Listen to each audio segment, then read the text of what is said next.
Chris hit us up from Antioch, Illinois. He said, was this the best season we'll see from Notre Dame under Marcus Freeman?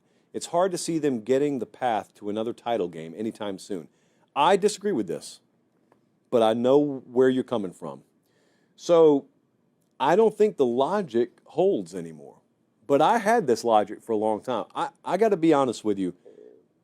The mold kind of got broken this past year. If you think about how historic what we saw was, especially for Notre Dame, like it's next level. Notre Dame broke the mold last year.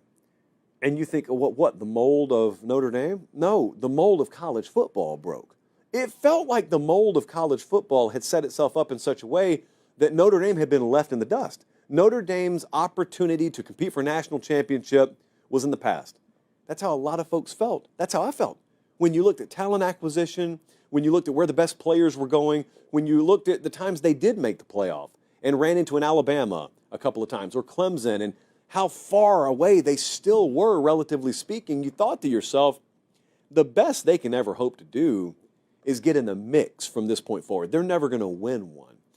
And I think things have so rapidly changed in college football, and the rosters have sort of been flattened out, especially the depth pieces of those elite SEC rosters and Big Ten rosters, not to mention Notre Dame recruiting at a top 10 level themselves, that I don't think they're done competing for a national championship. I wouldn't go as far as to even say this past year's team is definitively the best team Marcus Freeman will have.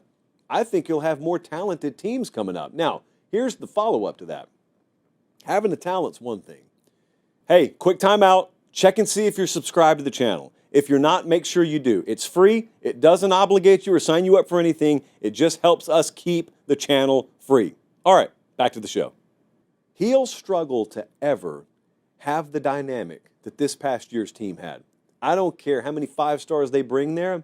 This past year's group was special. I told you that after the national championship game, that I've been around college football teams a long time.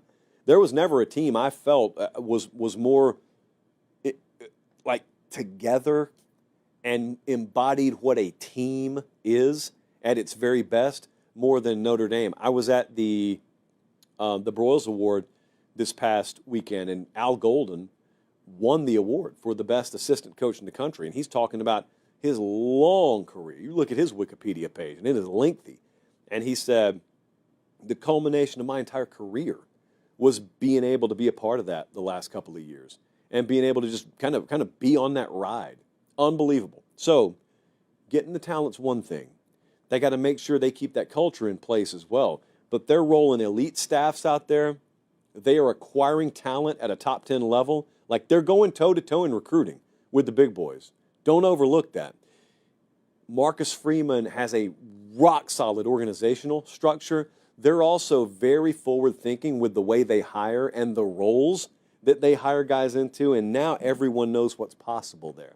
If you had any holdouts that thought to themselves, yeah, this guy's saying the right things, but we're still Notre Dame, and it's still modern-day college football. Like, we can't do what we did in the movies we watched growing up. Yeah, you can.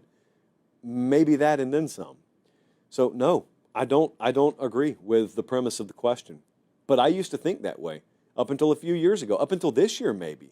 I would have told you, Notre Dame, they're going to be good. I doubt they're going to compete for a national title. I flat out think Notre Dame can compete for and win a national championship under Marcus Freeman. So I don't think we've seen them at their best yet.